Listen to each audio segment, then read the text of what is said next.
Syedaralun, perangkat desa dan masyarakat Gampung Kede, Kecamatan Pedawa, Aceh Timur melaksanakan bakti sosial berupa khitanan massal bagi anak usia 11 hingga 12 tahun dari latar belakang keluarga kurang mampu di desa tersebut pada Kamis 16 Maret 2023. Muhammad Darmi, Kecik Gampung Kede mengatakan total anak keluarga kurang mampu yang dikhitan tahun ini sebanyak 12 orang.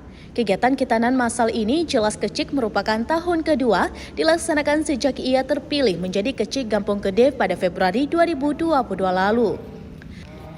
Darmi didampingi Tengku Imum Desa Tengku Ayub, Mukim Pedawa Raya Abdullah AR, dan perangkat desa lainnya ini bertujuan untuk meringankan beban warga kurang mampu usai peserta khitan dipesijuk oleh Abi Darmansyah pada Kamis pagi. Kecik Gampung Kede juga mengucapkan terima kasih kepada anggota DPRK Aceh Timur dari Partai PNA Salahuddin yang telah membantu kegiatan tersebut sebagai bentuk kepedulian membantu meringankan beban masyarakat kurang mampu. Hari ini aparatur desa bersama masyarakat Gampung Kede itu melakukan bakti sosial yaitu khitanan massal untuk membantu warga kami ataupun anak-anak dari keluarga kurang mampu.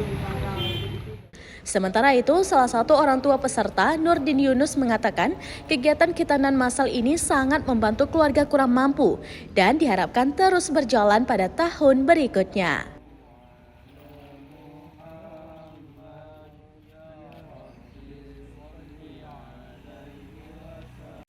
Dari Aceh Timur, Seni Henry, Sraminis.com.